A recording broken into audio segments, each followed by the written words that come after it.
हमारी संस्कृति, हमारे संस्कार सदा रहें हमारे साथ। सब्सक्राइब करें तिलक।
भगवान श्री कृष्ण अपने कर्तव्य से कभी विचलित नहीं हुए। उनके कथनानुसार जो मनुष्य का कर्तव्य है वही मनुष्य का धर्म है। उनका कहना है कि जब इंसान ये तय कर ले कि एक हालत में उसका क्या कर्तव्य है, क्या धर्म है, फिर उस कर्तव्य का, उस धर्म का पालन आसक्ति रहित होकर करे। फिर किसी भावना, किसी आसक्ति, किसी संशय को कर्तव्य पालन के बीच में ना आने दे। न ये सोचे कि सफलता मिलेगी कि नहीं, न किसी भावना, किसी रिश्ते नाते की कमजोरी को मन में आने दे। उसी को भगवान योग भी कहते हैं। उन्होंने गीता के दूसरे अध्याय में वो महत्वपूर्ण श्लोक कहा है कि कर्मण्येवाधिकारस्ते मा फलेषु कदाचन। कर्मण्येवाधिकारस्ते मा फलेषु कदाचन मा कर्म फल हेतुर्भूर्मा ते संगोस्त कर्मणि। उसी श्लोक के बाद जो दूसरा श्लोक है उसमें वो कहते हैं कि योगस्थ कुरु कर्माणि संगं त्यक्त्वा धनंजय सिद्ध असिद्ध्यो समो भूत्वा समत्व योग उच्यते। दूसरे ही श्लोक में उन्होंने कहा है कि आसक्ति को त्याग कर और जीत हो या हार उसमें सम बुद्धि रखकर कर्म करो तो उसी को योग कहते हैं। यही अनासक्ति योग की जो शिक्षा श्री कृष्ण ने अर्जुन को दी, उसी का उदाहरण उन्होंने अपने जीवन में कदम कदम पर प्रस्तुत किया। अपने हर कर्तव्य को इस प्रकार निभाया जो हर युग में प्राणियों का आदर्श रहेगा। अर्जुन को वो सखा मानते थे, इसीलिए अर्जुन के लिए वो कुछ भी करने को तैयार हो जाते थे। फिर भी जब उन्होंने एक बार देखा कि अर्जुन को अहंकार हो गया है, अभिमान हो गया है, तो उसको अपने अहंकार और अभिमान से मुक्ति दिलाने के लिए उन्होंने एक बड़ा कांड किया।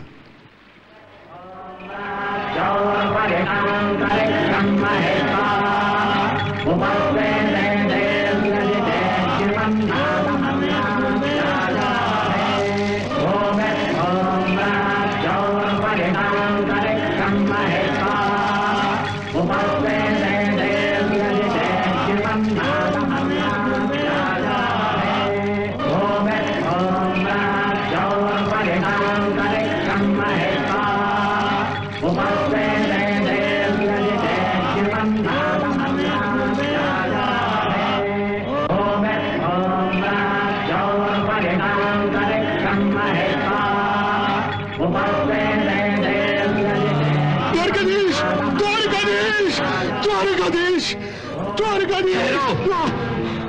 ठहरो ब्राह्मण देवता, कहाँ जा रहे हो? द्वारकाधीश से मिलने। मुझे मत रोको, मैं इसी क्षण से साक्षात्कार करूंगा। देखते नहीं ब्राह्मण देवता, द्वारकाधीश इस समय प्रजा कल्याण यज्ञ का अनुष्ठान कर रहे हैं। प्रजा कल्याण यज्ञ का अनुष्ठान? हाँ, और प्रजा कष्ट में है। मुझे मत रोको, मुझे मत रोको। मेरी विपदा यज्ञ से बढ़कर है। मुझे जाने दो, ठहरो, जाने दो, ठहरो। मुझे जाने दो, मुझे जाने दो, मुझे जाने दो।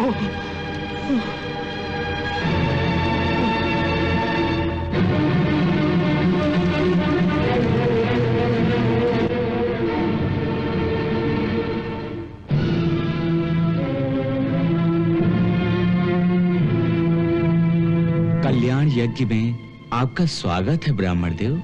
स्वागत तो उसका होता है जो निश्चिंत हो। मैं विपत्ति का मारा हुआ द्वारिका का एक ब्राह्मण हूँ। मेरी रक्षा करो द्वारिकाधीश, मेरी रक्षा करो। पहले आप शांत हो जाएं ब्राह्मण देव। शांत कैसे हो द्वारिकापति? अपने नवजात पुत्रों की अकाल मृत्यु की पीड़ा का दाह लेकर मैं आपके पास आया हूँ। मुझे शांति कैसे मिल सकती है? अकाल मृत्यु? हाँ द्वारिकाधीश, हाँ। यमराज ने मेरे 3 पुत्रों को धरती का स्पर्श करते ही निगल लिया। अब तो मुझे ऐसा लगता है कि इस द्वारिकापुरी में कोई धनुषधारी क्षत्रिय नहीं बचा है जो हम ब्राह्मणों की रक्षा कर सके। ऐसा कैसे हो सकता है ब्राह्मण देव? ऐसा हो चुका है द्वारिकाधीश। आपके राज्य में माता पिता के जीवित रहते हुए उनके पुत्रों के प्राण हरण हो चुके हैं और आप इस यज्ञ में आहुति देकर धर्म पालन का नाटक कर रहे हैं।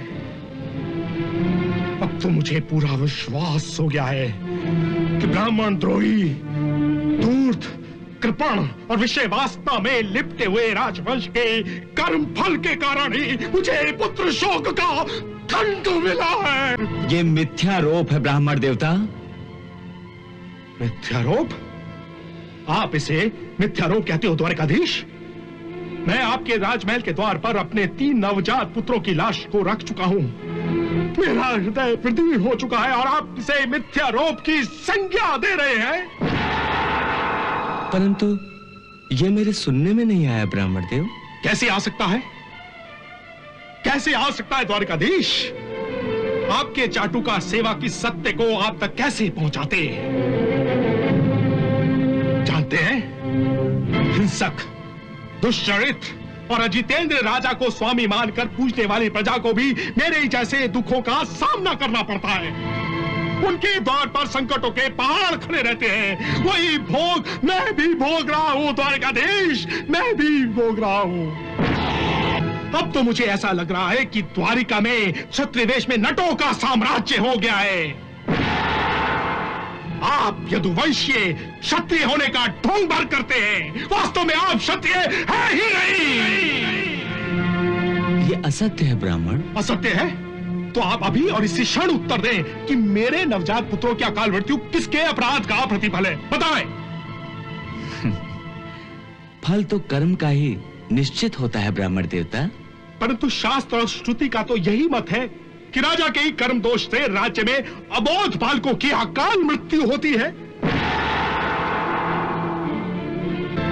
जिस राजा के राज्य में पिता के सामने उसके पुत्र की मृत्यु हो जाए वो राजा अधर्मी है, पापी है। अपनी जिह्वा पर अंकुश लगाओ ब्राह्मण। तुम किसे पापी कह रहे हो? इन्हीं द्वारकाधीश कृष्ण को, और किसे? तुम क्रोध के कारण उचित अनुचित का विवेक खो चुके हो ब्राह्मण। और तुम सब विवेकशील हो। तुम श्री कृष्ण को पापी नहीं कह सकते। कहूंगा, 1000 बार कहूंगा। तुम कौन होते हो मेरी वाणी पर अंकुश लगाने वाले? मैं द्वारिकापति कृष्ण का सखा हूं। मेरे कान कृष्ण की निंदा सुनने के अभ्यस्त नहीं। सखा, सखा अर्थात चाटुकार। अब तुम सीमा का उल्लंघन कर रहे हो ब्राह्मण। संभवतः तुम मुझे जानते नहीं। तुम्हारे बारे में जानकर क्या करूंगा मैं? कोई मेरी रक्षा करे तो मैं उसे जानूं भी। तो चलो, मैं तुम्हारी रक्षा के लिए तैयार हूं। अरे तुम क्या कर पाओगे मेरी रक्षा, जब कृष्ण ही इस यज्ञ का बहाना करके अपने कर्तव्य से मुंह छुपा रहे हैं? तो तुम क्या कर पाओगे उन यमदूतों का? मुझे झूठा आश्वासन मत दो। अच्छा है कि तुम अर्जुन को नहीं जानते, वरना ये सब नहीं कहते। मैं अपनी इन्हीं भुजाओं से एक बार साक्षात महाकाल भगवान शंकर को भी तृप्त कर चुका हूं। ब्राह्मण, इन यमदूतों की गिनती ही किसमें है? मैं संसार का सर्वश्रेष्ठ धनुर्धर हूं। होंगे? क्या इतना जानना तुम्हारे लिए पर्याप्त नहीं? अरे बातें करने वाले तो बहुत होते हैं अर्जुन। कोई कार्य सिद्ध कर सके तो मैं उसे जानूं भी। मैं तुम्हारी संतान की रक्षा के लिए वचनबद्ध होता हूं ब्राह्मण। मैं करूंगा तुम्हारी सुरक्षा। और यदि ऐसा ना हुआ, तुम मेरे पुत्रों की रक्षा ना कर सके, तो फिर क्या करोगे? तो मैं कुंती पुत्र अर्जुन इस यज्ञ की अग्नि को साक्षी मानकर प्रतिज्ञा करता हूं।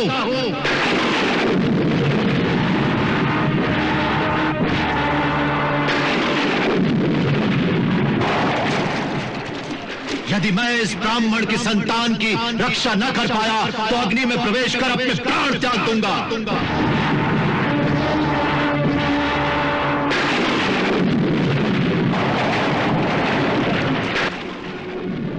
काल को अपने ही गणित से चलने दो पार्थ। नहीं मधुसूदन, नहीं। मैं अपने सामने आपकी निंदा नहीं सुन सकता। हाँ, अपने प्राण अवश्य दे सकता हूं। अभी मेरे गांडीव की टंकार त्रिभुवन को कंपित कर देने की क्षमता रखती है जनार्दन। आप निश्चिंत होकर यज्ञ पूर्ण करें। वो तो ठीक है, परंतु क्या तुम इस ब्राह्मण की रक्षा कर सकोगे? अवश्य, आप आज्ञा दीजिए। मैं इन ब्राह्मण के घर पर जा रहा हूं। चलिए।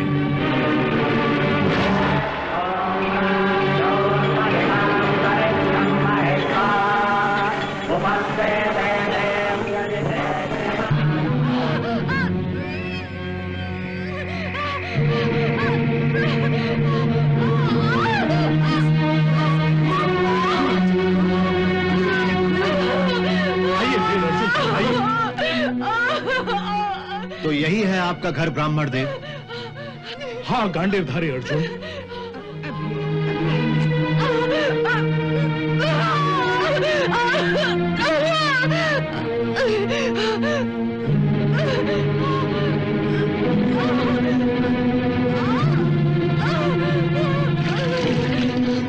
कैसी है मेरी पत्नी मौसी? उसके प्रसव का समय निकट आ गया है। भैया, कुछ पलों की तो बात है। आप दोनों बाहर ही रहें, मैं भीतर जाती हूँ। भगवान ने चाहा तो सब ठीक हो जाएगा।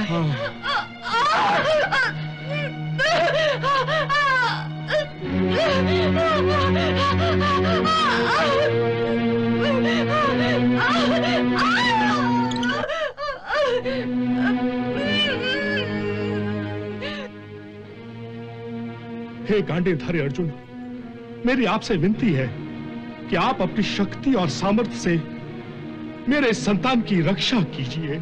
निश्चिंत हो जाओ ब्राह्मण देवता, कोई चिंता न करो। हिम्मत से काम लो बेटी, हिम्मत से काम लो।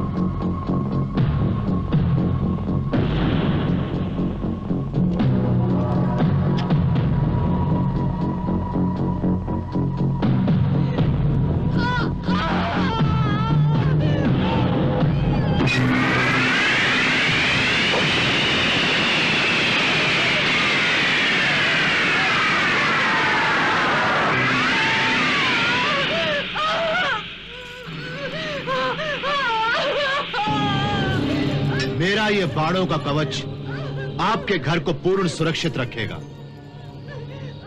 ये दिव्यास्त्रों का कवच है जिसे भेद कर कोई शक्ति आपकी पत्नी के प्रसूति गृह तक नहीं जा सकती है।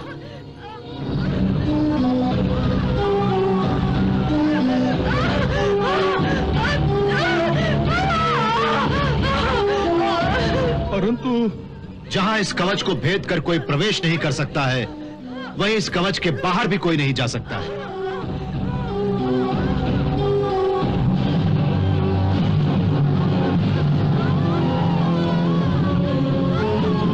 कुछ पलों की बात है।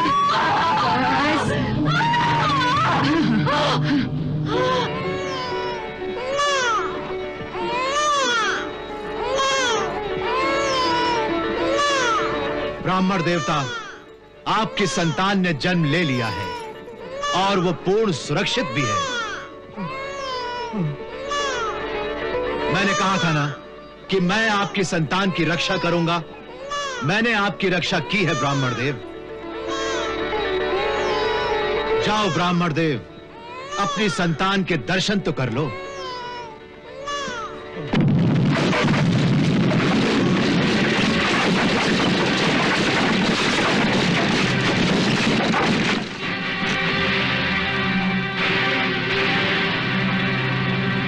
सावधान, कौन है वहां?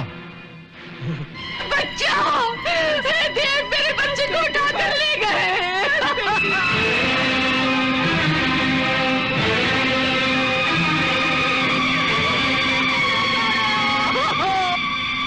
मेरा बच्चा, मैं जीवित नहीं रहना चाहती। मैं जीवित नहीं रहना चाहती हूँ। मैं जीवित नहीं रहना चाहती। मेरा बच्चा, मुझे मेरे बच्चे के साथ ले जाओ। मुझे मेरा बच्चा दे दो। सुन रहे हो महावीर? अपनी वीरता का दम भरने वाले अर्जुन, ये मेरी पत्नी का रुदन है। सुनो सुनो, ध्यान से सुनो। बच्चे के साथ ले जाओ। मैं धिक्कार है तुझे, धिक्कार है तेरे पराक्रम को। तू पापी है, तेरा कृष्ण भी पापी है। ये द्वारिका पाप का एक कुंभ है, महाकुंभ है। यहाँ किसी का कल्याण नहीं हो सकता।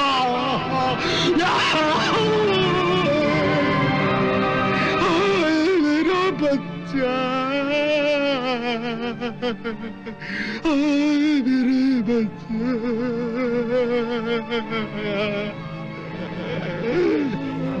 आप मेरा विश्वास कीजिए, मैं आपके पुत्र को निश्चय ही लौटा कर लाऊंगा।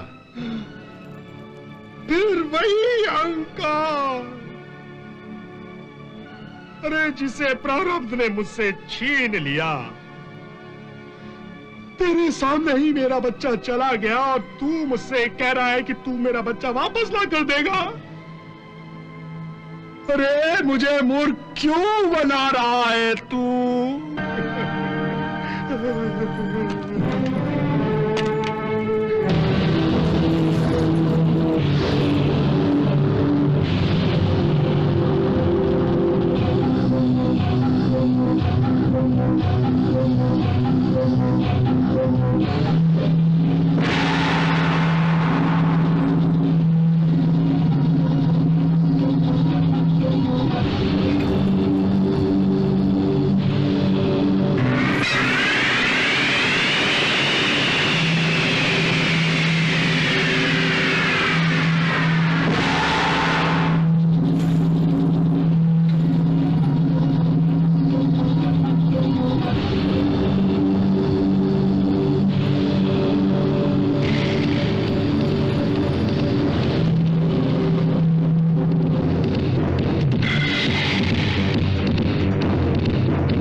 मैं कुंती पुत्र अर्जुन इस द्वार के रक्षकों को आदेश देता हूं कि मेरे लिए द्वार खोल दिया जाए।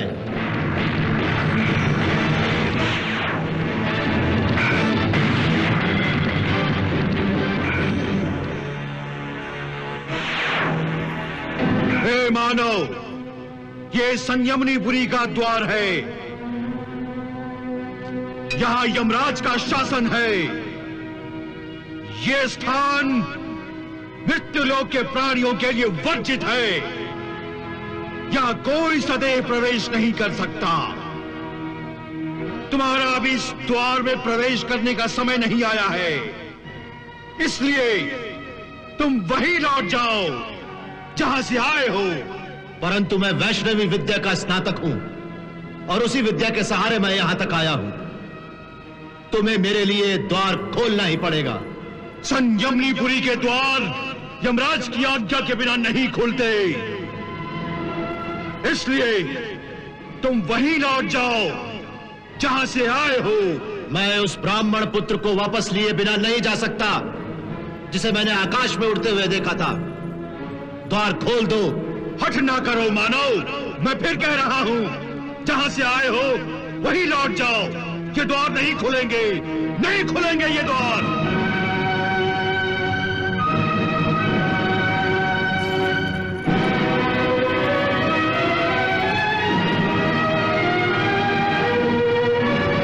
खुलेगा और अवश्य खुलेगा। तुम अर्जुन के पराक्रम को नहीं जानते। मैं इस द्वार को ही विध्वंस कर दूंगा।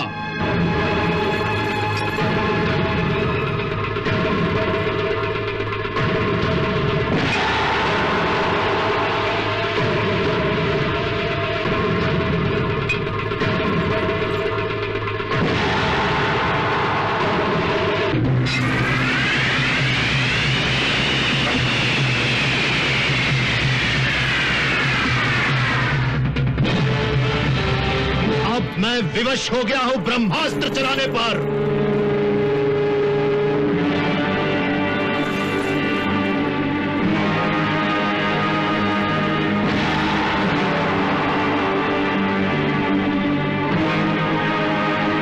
हे ब्रह्मदेव, मेरे सारे अस्त्र इस समय विफल हो गए हैं, इसलिए मैं अब आपका ब्रह्मास्त्र चलाने पर विवश हो गया हूं।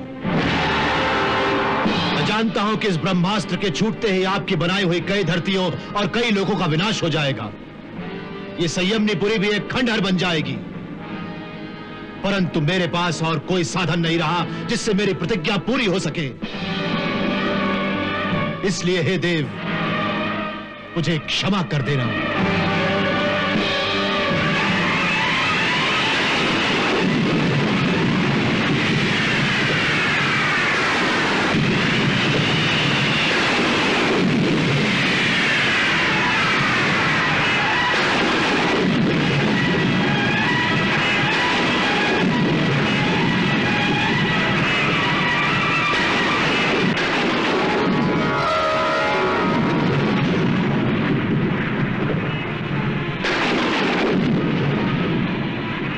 अर्जुन,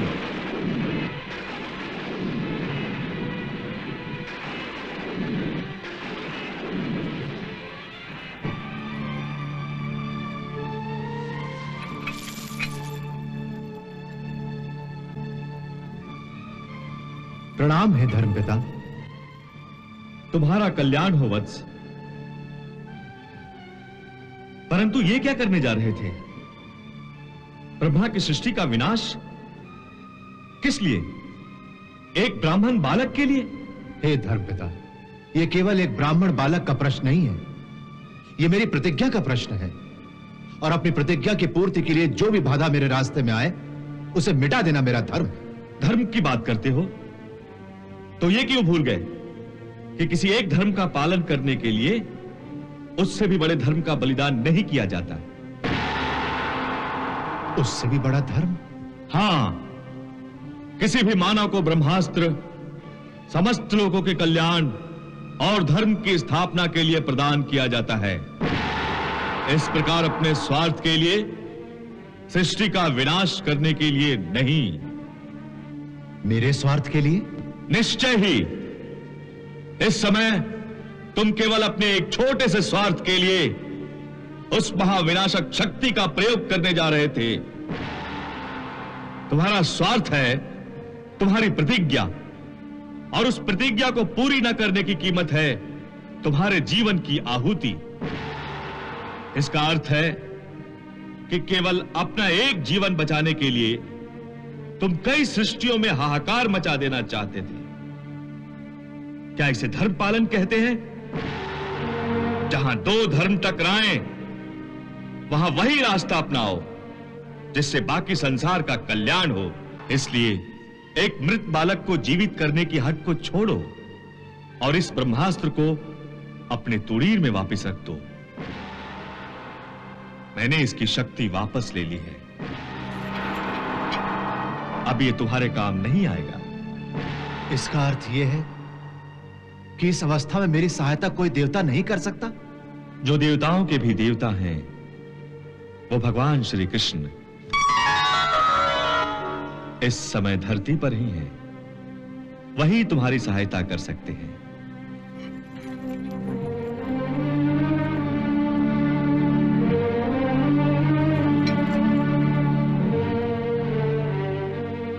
तुम्हारा कल्याण हो वत्स।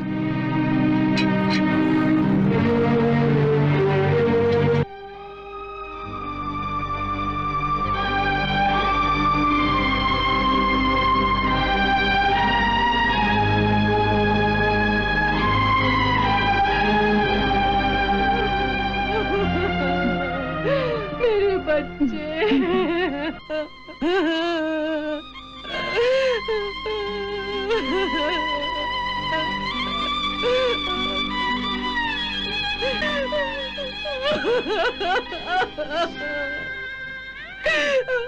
मेरा बच्चा।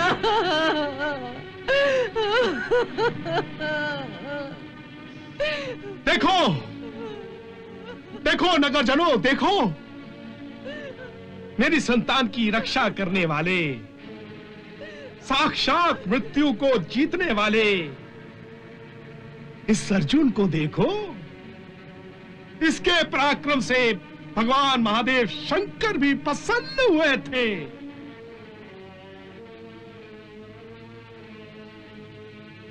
कहां है मेरा पुत्र? कहां है मेरी संतान? हा? हे ब्राह्मण देव, मैं आपके पुत्र को यमलोक से नहीं ला सका हूं। मैं उसकी रक्षा करने में असमर्थ रहा हूं। धिक्कार है मेरे इस गांडीव धनुष को, धिक्कार है मेरे पौरुष को।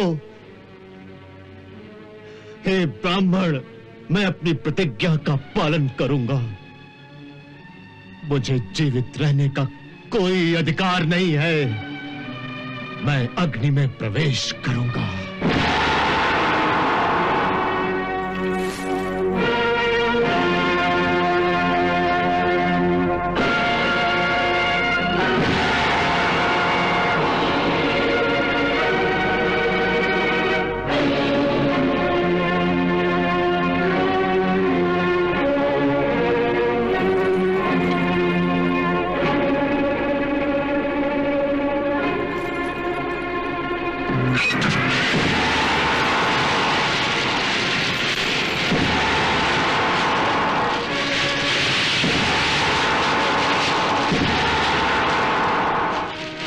कुंती पुत्र अर्जुन इस पृथ्वी के लोकपालों और दिक्पालों को साक्षी करके कहता हूं कि मैं इस ब्राह्मण दंपति के पुत्र के प्राणों की रक्षा नहीं कर सका।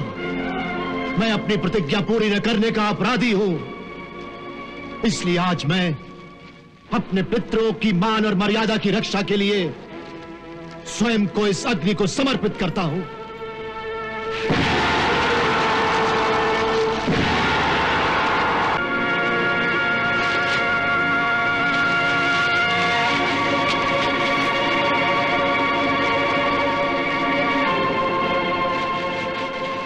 रुको, वासुदेव,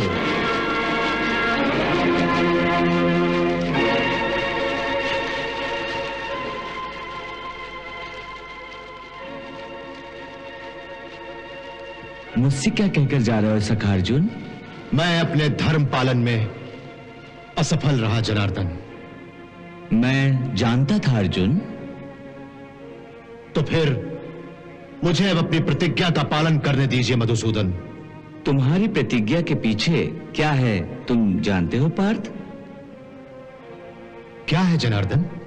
तुम्हारा ही मैं, तुम्हारा अहंकार, और कुछ भी नहीं। भला कोई काल को भी ललकारता है अर्जुन? परंतु मैं आपकी निंदा भी तो नहीं सहन कर सकता था।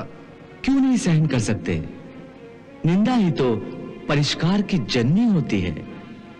निंदा करने वाले ही तो हमें शुद्ध आचरण करने की सीख देते हैं। कुछ भी हो मधुसूदन, कोई आपको पापी कहे ये मुझे स्वीकार नहीं। संसार में पाप और पुण्य दोनों सापेक्ष होते हैं सखे। यहां न कुछ पाप है और न कुछ पुण्य, सब कुछ कर्म का ही प्रतिफल है। अब तो मैं केवल इतना जानता हूं कि मुझे अब इस संसार में जीवित रहने का कोई अधिकार नहीं। तुम्हारे प्राणों पर केवल तुम्हारा ही अधिकार नहीं है पार्थ, तुम्हारे सखा का भी है। इसलिए मैं, तुम्हारा सखा, तुम्हें इस प्रकार अपने कर्तव्य से भागने की अनुमति नहीं दे सकता। वो कायर होते हैं अर्जुन, जो अपने कर्तव्य को अधूरा छोड़कर मृत्यु के चरणों में शरण लेते हैं। परंतु मैं कर्तव्य से भागा नहीं कन्हैया, मैं कर्तव्य निभाने में असमर्थ हो गया हूं। असमर्थ? आदमी असमर्थ तो तभी होता है जब वो प्रयास करना छोड़ देता है। ये वीरों का काम नहीं। वीर तो अंतिम सांस तक प्रयास करना नहीं छोड़ता। परंतु जब सामने एक लोहे की दीवार हो जिससे सिर टकरा टकरा कर आदमी थक जाए तो वो क्या करे? तो वो उस लोहे की दीवार से सर टकराता ही रहे। टकराता रहेगा तो मर जाएगा। उसी प्रकार मरना ही तो वीर की शान है। कर्तव्य पालन उसे कहते हैं कि लोहे की दीवार को टकरे मारता मारता ही मर जाए, क्योंकि संभव है कि उसकी अंतिम टक्कर से वो दीवार टूट जाए। तुम कहना क्या चाहते हो? मैंने पूरा प्रयास नहीं किया? बिल्कुल यही कहना चाहता हूं पार्थ, क्योंकि तुम यमलोक से वापस लौट आए। तुमने ये क्यों नहीं सोचा कि यमलोक से आगे और भी लोग हो सकते हैं? अर्थात ये कि आओ मेरे साथ, हम दोनों यमलोक से आगे जाकर उन बालकों को ढूंढेंगे।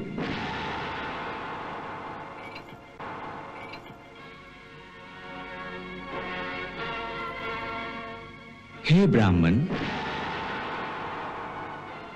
मेरे सखा अर्जुन में तुम्हारे पुत्रों को ढूंढ लाने का सामर्थ्य है।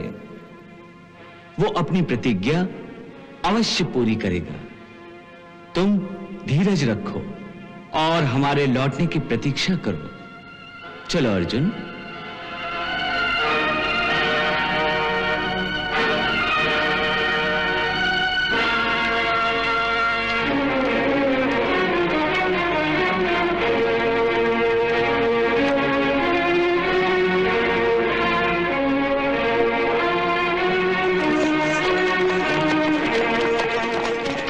रुको दारुक,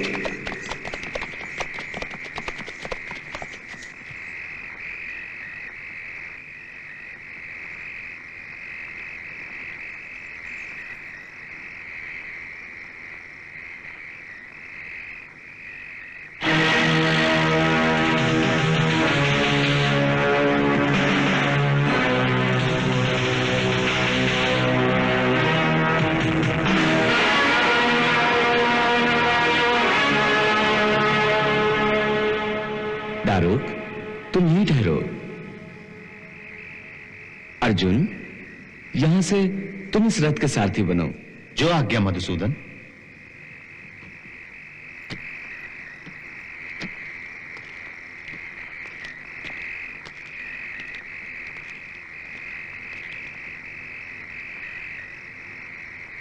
पार्थ, चलो।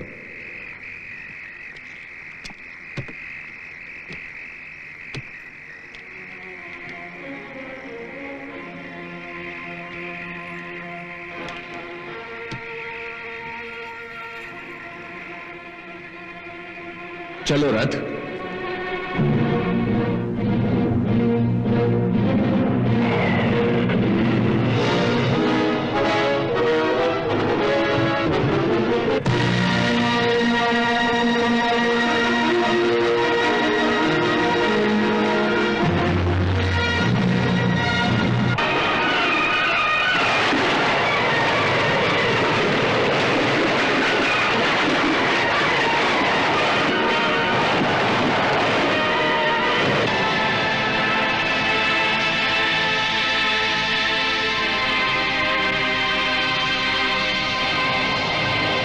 देखो, अब हम 7 पर्वतों को लांघने वाले हैं पार्थ।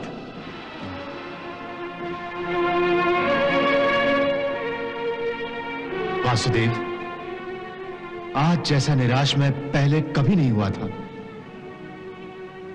अब तो मुझे अपने सामर्थ्य पर भी शंका होने लगी है। हे अर्जुन, मैं सर्वश्रेष्ठ धनुर्धर हूं। इसी अहंकार से तुम ग्रस्त हो गए थे। ऐसा समझो तुम्हारे अहंकार का हरण हो गया है। तुम अपने ही अहंकार में आकर ब्राह्मण पुत्र की रक्षा करने गए थे।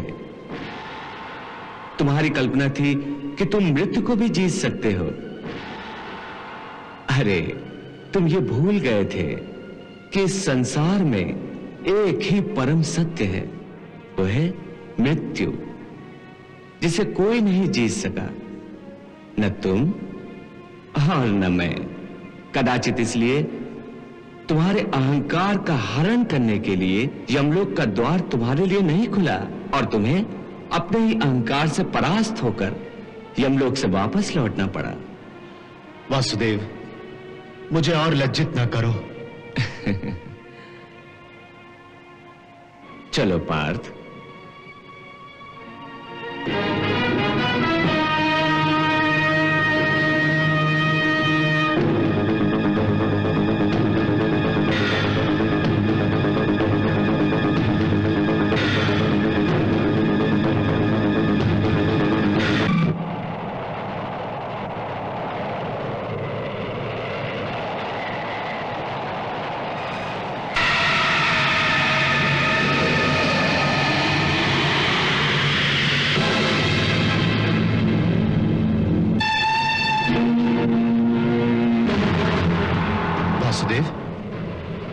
यहां तो घोर अंधकार है। कहीं हम मार्ग भूलकर यहां भटक न जाएं। हमारे रथ के अश्वों को भी कुछ दिखाई नहीं दे रहा है।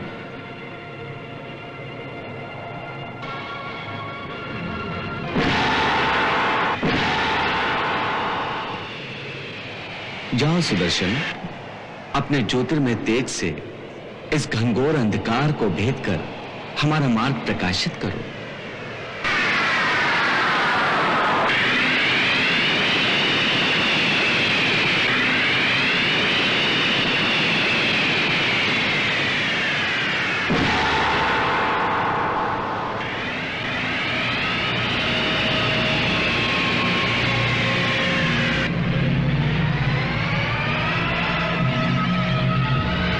चलो पार्थ।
श्री कृष्ण, कैसे आना हुआ?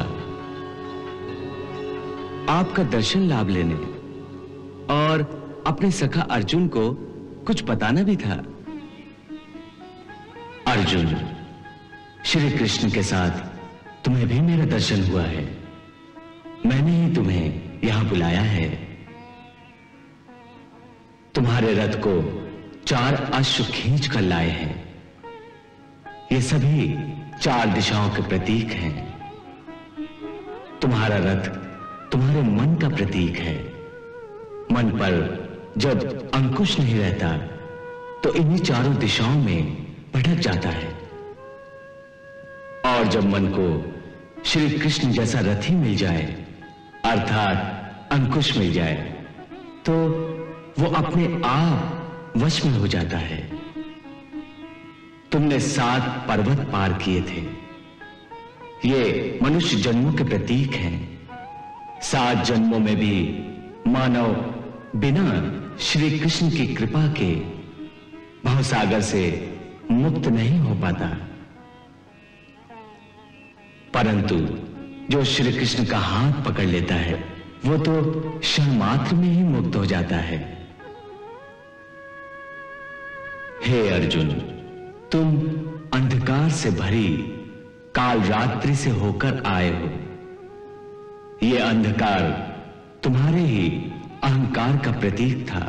भवसागर पार करते करते तुम ये सोच रहे थे कि विश्व का सर्वश्रेष्ठ धनुर्धर होने के बाद भी तुम यम का द्वार न खुलवा सके।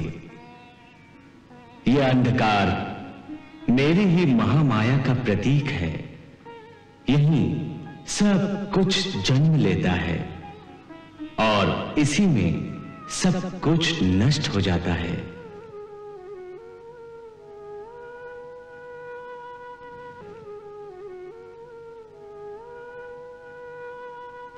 वासुदेव के सुदर्शन ने तुम्हारा मार्ग प्रशस्त किया। यह सुदर्शन ही ज्ञान का प्रतीक है। तुम्हें ज्ञान मिल गया है पार्थ। हे पार्थ, जैसे ही तुम्हारे अहंकार का लोप हुआ, क्षण भर में ही तुम्हें मेरे दर्शन मिल गए।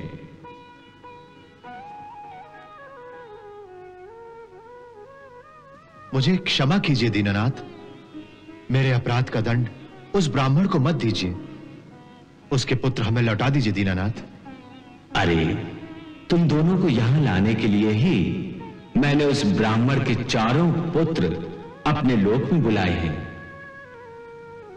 चिंता न करो, तुम दोनों मेरी ही कलाओं के साथ पृथ्वी पर गए हो। तुमसे ही पृथ्वी पर धर्म की स्थापना होगी, आसुरी शक्तियों का विनाश होगा। जाओ और लोक मंगल करते हुए धर्म का आचरण करो। तुम दोनों ऋषिवर नर और नारायण हो।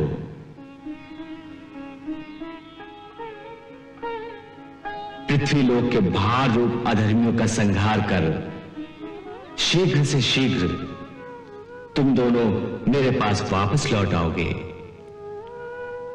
यद्यपि तुम पूर्ण काम और सर्वश्रेष्ठ हो, फिर भी जब तक मृत्यु लोक में रहो तब तक धर्म की स्थापना और लोक संग्रह के लिए धर्म का आचरण करते रहना आवश्यक है,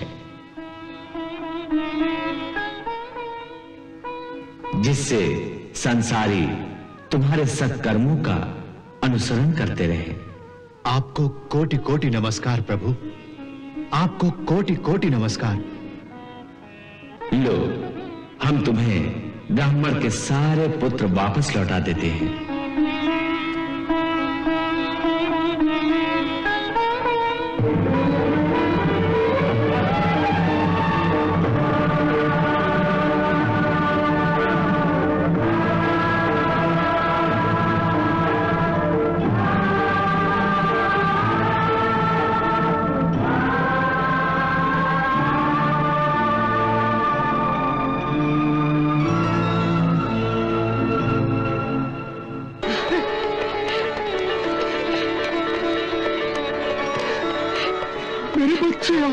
हमारे बच्चे आ गए, हमारे बच्चे आ गए।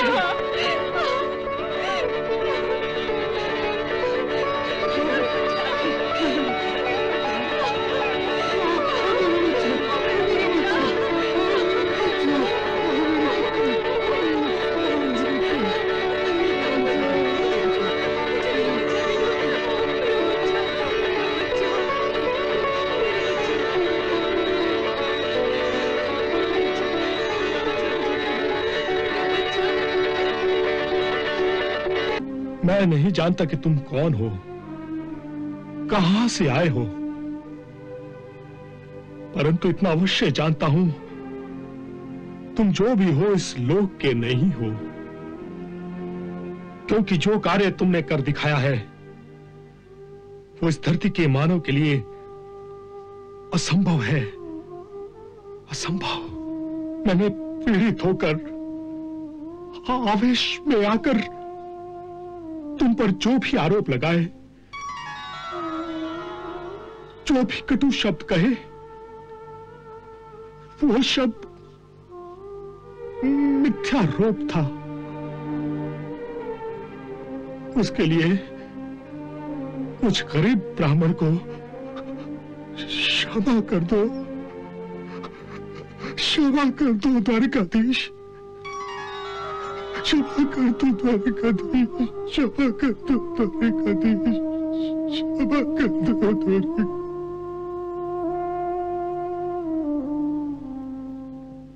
कृष्णा